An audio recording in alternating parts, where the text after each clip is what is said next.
Welcome. Today we're taking a deep dive into a really persistent idea, the hypothesis that governments are actively hiding evidence of the Illuminati, pulling the strings towards world domination. Exactly. And we'll be looking closely at various claims, the reasoning behind them. We've got quite a collection of source material exploring both historical and, well, more modern takes on this. Right. Our mission here is really to understand the foundation of these beliefs. What's the evidence, or maybe the lack of evidence, that's presented in the material we have? Well, we have a pretty wide range of claims to look at, things like supposed connections between the Illuminati and Denver Airport. Always Denver Airport. Always Denver Airport, yeah. Okay. And then there's Beyoncé, statements from a former Canadian official, even things like typing Illuminati backward online. Okay. Plus symbolism in Nike shoes, believe it or not, Oreo cookies. And then we'll get into the history of the actual Bavarian Illuminati as supposed to Masonic creed linked to Rockefeller and the huge speculative wealth of the Rothschilds. Okay, quite a bit to cover. Let's start with Denver International Airport then. It seems to pop up constantly in these kinds of discussions.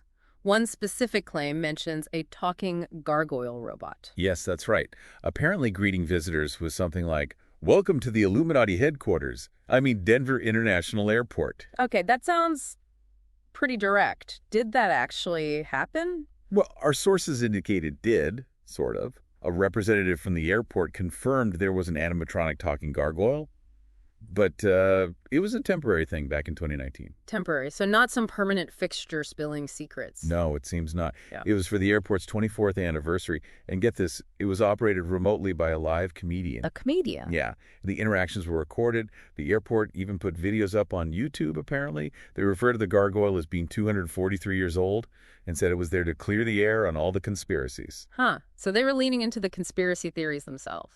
It certainly looks that way. Both the airport and the Denver Public Library have noted that, yeah, the airport's been a hub for these theories since it opened in '95. Runways forming swastikas being the Illuminati HQ, all sorts of things. So the gargoyle was a knowing wink to all that, a deliberate play on those far-out ideas, as one source put it. Seems like it. It does make you think about how official places choose to engage with these kinds of persistent rumors, doesn't it? It really does. Okay, let's shift gears to celebrity culture.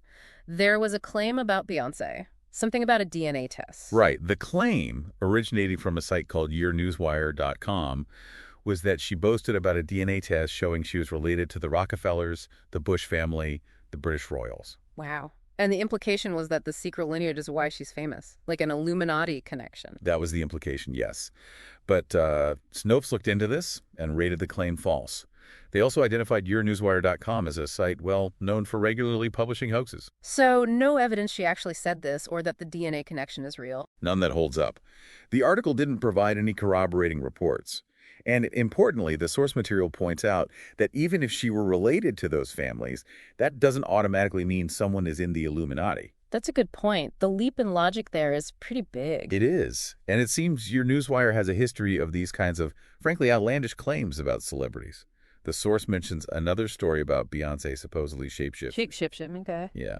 And apparently these articles often cite evidence that then just mysteriously vanishes. So the credibility is, let's say, highly questionable. Right. It definitely makes you wonder why these narratives about secret connections and hidden power are so appealing when explaining someone's success. It's a recurring theme. Now let's look at the political angle. There's a claim involving Paul Hellyer, a former Canadian defense minister. Okay, what's the claim there? It's reported by several tabloids that he stated the Illuminati are real and are actively suppressing exotic alien technology that could supposedly solve climate change. A former defense minister saying that. That sounds significant. Well, our sources confirm Hellyer did serve as defense minister, but that was way back in the 1960s. And he does have a history of making these kinds of claims about aliens and suppressed tech. Ah, okay. So it's not entirely out of the blue for him. Not really, no. He seemed to believe that this world's elite, which he equates with the Illuminati, has this technology but is hiding it to protect the petroleum industry. I see. And how is Illuminati being defined in his statements? Pretty much as the classic secret global cabal controlling world affairs, the economy. The standard definition in these theories. His members supposedly have big financial stakes in oil. It's quite a claim, linking the Illuminati, climate change, and alien tech. It is. But it's crucial, as our sources note, to remember there's no verifiable scientific evidence that intelligent extraterrestrials have visited Earth, let alone shared technology. So while Hillier's former title might make some people listen, his claims are, well, they lack empirical backing. Right. The burden of proof for extraordinary claims. Exactly. Okay, moving on to something a bit different, an internet phenomenon. The idea that typing Illuminati backward redirects you somewhere significant. Ah, yes, eattanamuli.com. I've heard of this one. It supposedly goes to the NSA website. That's the rumor. And our sources confirm that, yes, at one point, typing eattanamuli.com into a browser did redirect to the U.S. National Security Agency website. Really? Okay, I can see why people would read into that. A secret society pointing directly to a major intelligence agency.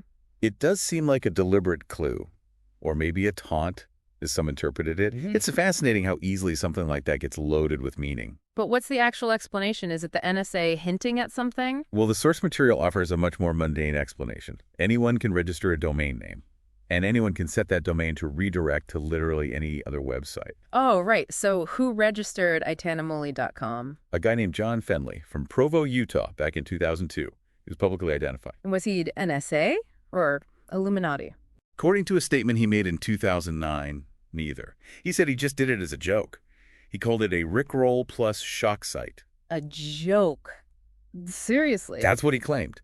He specifically said he doesn't believe in the Illuminati and has no ties to the NSA or DARPA, though he mentioned entering some DARPA contests. So just some guy having a laugh online, and it fuels conspiracy theories for years. Pretty much. The redirection was apparently taken down for a while, but has since been put back up. It really shows how easily things can be misinterpreted, doesn't it? It certainly does.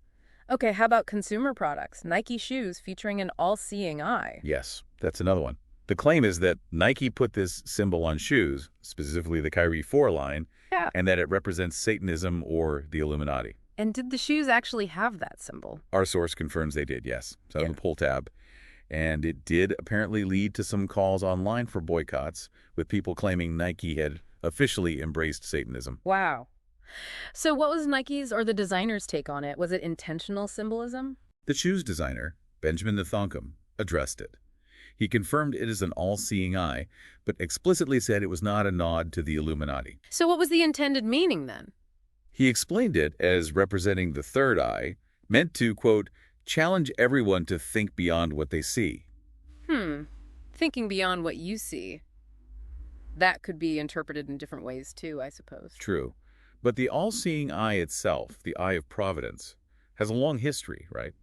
It's been used to represent God's omnipresence, and famously, it's on the back of the U.S. dollar bill. Right, it's not exclusively an Illuminati symbol, even in popular culture. Exactly. And the source material also connects this to the player the shoe is named after, Kyrie Irving, who has shown interest in conspiracy theories before, like the flat earth idea. His emphasis is often on encouraging independent thinking. So maybe the symbol was meant to tie into that theme of questioning and looking deeper, rather than signaling some secret allegiance. That seems to be the designer's stated intent, at least. It's another case of a symbol having multiple potential meanings and people focusing on the more conspiratorial one. Okay. And Oreo cookies. Seriously? Apparently so. The question raised is whether the sort of ornate geometric design on the cookie itself contains hidden messages, possibly dating back to the Knights Templar or Freemasonry. Hidden messages in an Oreo. The source we looked at from Snopes kind of frames it playfully, calling it a riddle wrapped in an enigma between two chocolate wafers. It suggests an exploration of potential meanings in the symbols. So it doesn't actually say, yes, the Oreos are Templar code. No, not definitively. The excerpt presents it more as an interesting question about the design's origins and possible, maybe coincidental, resemblance to symbols used by those groups. It seems more about the folklore around the cookie than a confirmed conspiracy link. Fascinating how even cookies get pulled into this. Okay, let's shift to history now. The actual historical Bavarian Illuminati, what were their origins? Right, the original group. They were founded on May 1st, 1776, quite a significant year in Bavaria. The founder was Adam Weishaupt, a university professor. And this was during the Enlightenment. Exactly, which is key to understanding their goals. Weishaupt wanted to oppose superstition, the influence of religion in public life, what he called obscurantism, basically keeping knowledge obscure and abuses of state power.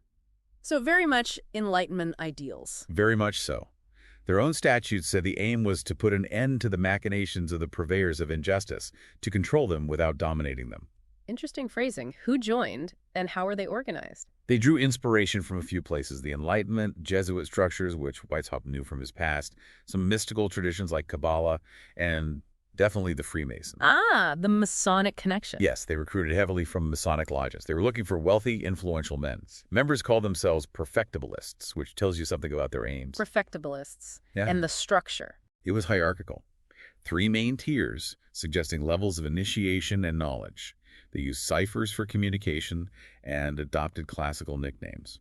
Weishaupt was Spartacus. People like Baron von Nigg and even the famous writer Goethe were members for a time. Good. Wow. But they didn't last very long, did they? No, their active period was pretty brief. Karl Theodor, the ruler of Bavaria, outlawed them in 1787. Membership actually became punishable by death. That's severe. It was. So despite being suppressed relatively quickly, the idea of them lived on. Conspiracy theories started linking them to things like the French Revolution and much, much later, even JFK's assassination. So the myth became much bigger than the actual historical group. Considerably larger, yes. And it's important, as our source notes, that modern groups claiming to be descended from them don't have verifiable historical links and certainly don't wield any significant political power. Okay, that historical context is crucial.